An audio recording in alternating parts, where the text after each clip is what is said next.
नमस्कार मित्रांनो, या व्हिडिओमध्ये आपण जाणून घेणार आहोत पुस्तक वाचण्याचा खरा अर्थ काय आहे आणि वाचनामुळे आपल्या मनाचा कसा विकास होतो, आपले विचार, भावना आणि जीवनातले दृष्टिकोन कसे शुद्ध होतात याची सुंदर शिकवण।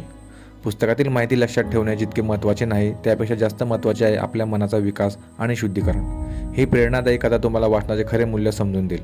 चला तर मग सुरू करत आजचा व्हिडिओ।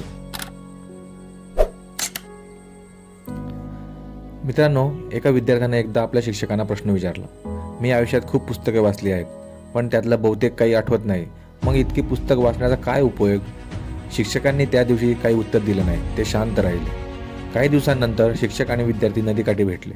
शिक्षकांनी एक छिद्र असलेल्या मडक्याकडे बोट दाखवत विद्यार्थ्याला सांगितलं, जा हे मडके नदीतून पाणी भरून मला आणून दे। ते मडके मातीमध्ये पडलेले होतं। विद्यार्थी थोडासा गोंधळलेला। हा सल्ला विचित्र होता, कारण छिद्र असलेल्या मडक्यातून पाणी आणणं अशक्य होतं। पण शिक्षकांचा सल्ला नाकारण्याचं धाडसही त्याला नव्हतं, म्हणून त्याने मडके उचललं आणि नदीकडे धाव घेतली। त्यानं मडके पाण्यानं भरलं, पण काही पावलं चालल्यानंतरच सगळं पाणी मडक्यातून गळून गेलं। त्याने पुन्हा पुन्हा प्रयत्न केला, पण पाणी नेमकं धरून ठेवता आलं नाही आणि शेवटी तो निराश झाला। खूप प्रयत्न केल्यावरही काही साध्य न झाल्याने तो थकून गेला आणि परत शिक्षकांकडे आला। त्यानं सांगितलं, हे मडके पाणी आणण्यास उपयुक्त नाही, कृपया मला माफ करा।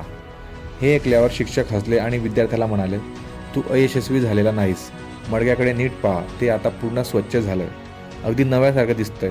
प्रत्येक वेळेस जेव्हा पाणी गळून गेलं तेव्हा मडक्यातील सर्व माती आणि घाण बाहेर गेली। तसंच काहीसं पुस्तक वाचताना तुझ्याबरोबर घडतं। तुझं मन एक छिद्र असलेल्या मडक्यासारखं आहे आणि पुस्तकातील माहिती हे पाण्यासारखं आहे। पुस्तक वाचताना सगळी माहिती लक्षात ठेवणं गरजेचं नाही, पण प्रत्येक वेळेस तू पुस्तक वाचतोस तेव्हा तुझ्या मनातील विचार, भावनांमध्ये बदल होतो आणि तुझं मन अधिक स्वच्छ, निर्मळ होतं। प्रत्येक पुस्तक संपल्यानंतर तू आध्यात्मिक रूपांतरण अनुभवतोस, त्यामुळेच प्रत्येक वेळी तू नव्याने जन्म घेतोस आणि एक चांगला शुद्ध माणूस बनतोस। हेच पुस्तक वाचण्याचं खरं उद्दिष्ट आहे। मित्रांनो, या व्हिडिओमधून शिकण्यासारखं असं आहे की तुम्ही पुस्तक वाचलात की तुम्हाला त्यातील सगळं लक्षात ठेवणं महत्त्वाचं नाही, तर त्या वाचनातून तुम्ही मिळवलेला अनुभव, तुमच्या विचारांमधला बदल आणि तुमच्या मनाचा विकास महत्त्वाचा आहे। अशा प्रकारे तुम्ही प्रत्येक वाचनातून अधिक शुद्ध, अधिक प्रेरणादायी आणि सकारात्मक बनता। अशा प्रकारे एक ईबुक मी तुमच्यासाठी घेऊन आलो आहे, जे की फक्त आणि फक्त एक वडापावच्या किमतीपेक्षाही कमी दरात स्पेशल तुमच्यासाठीच आहे। मित्रांनो, डिस्क्रिप्शनमध्ये व्हॉट्सअप नंबर दिले आहे, ते तुम्ही हाय पाठवून तुम्हाला संपूर्ण माहिती मिळून जाईल। जर तुम्हाला हा व्हिडिओ आवडला असेल तर नक्कीच लाईक करा, आपल्या मित्रांसोबत शेअर करा आणि